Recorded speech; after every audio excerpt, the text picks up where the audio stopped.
Hello bachcho, let's read the question. The question says that the difference between two acute angles of a right angle triangle is pi upon 5 in radian measure. Find these angles in degrees. इस question में एक right angle triangle है जिसके दो acute angles के बीच का difference pi upon 5 radiance दे रखा है, तो हमको तीनों एंगल्स डिग्रीज में निकालने हैं। बहुत ही सिंपल सा क्वेश्चन है। पहले हम की कॉन्सेप्ट लिख लेते हैं। तीनों एंगल्स से निकालने होंगे। राइट एंगल ट्रायंगल है तो एक एंगल तो 90 डिग्री होगा ही सही, तो लिख सकते हैं in any right angled triangle one of the three angles must be 90 degrees and rest two angles must be acute angles। और acute angles क्या होते हैं? whose measure is less than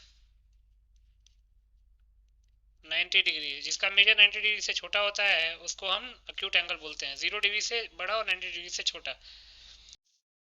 दूसरा, x रेडियंस को डिग्रीज में convert कैसे करते हैं? x into 180 upon pi degrees.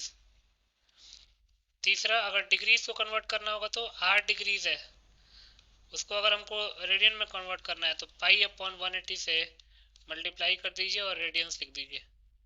अब इन तीनों की कॉन्सेप्ट्स को यूज करके इस क्वेश्चन को सॉल्व कर लेते हैं। तो क्वेश्चन में क्या दे रखा है? According to the question, difference between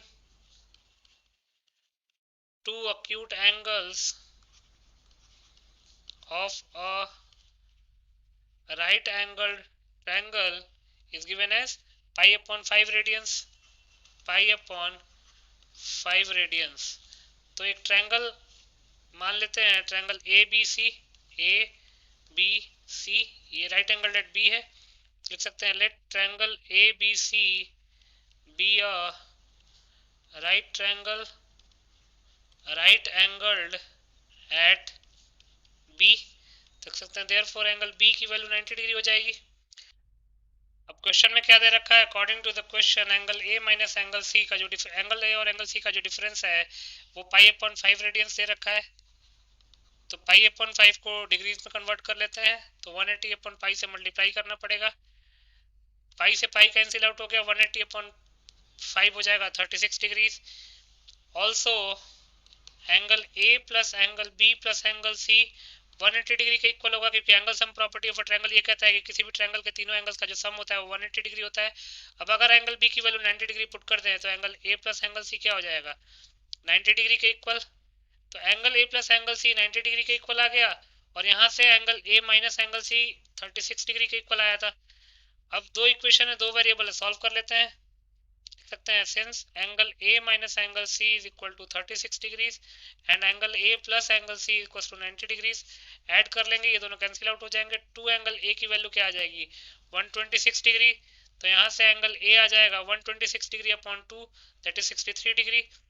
और एंगल ए 63 डिग्री किसी भी क्वेश्चन में पुट कर ले तो put angle A is equal to 63 degree in angle A minus angle C is equal to 36 degree. तो एंगल सी की वैल्यू क्या हो जाएगी? Angle A minus 36 degree. Angle A है 63 माइनस 36 डिग्री, 63 माइनस 36, 13 माइनस 6 हो जाएगा 7, 5 माइनस 3 हो जाएगा 2। तो एंगल सी आ गया हमारे पास 27 डिग्रीज। एंगल सी हमारे पास 27 डिग्री आ गया, एंगल ए आ गया 63 डिग्रीज। क्वेश्चन में निकालना क्या था? These angles in degrees. तो यहाँ से हम लिख सकते हैं hence the required two acute angles will be 63 degree and 27 degrees. So 63 degree and 27 degree will be the final answer. I hope you understood it well. Best of luck.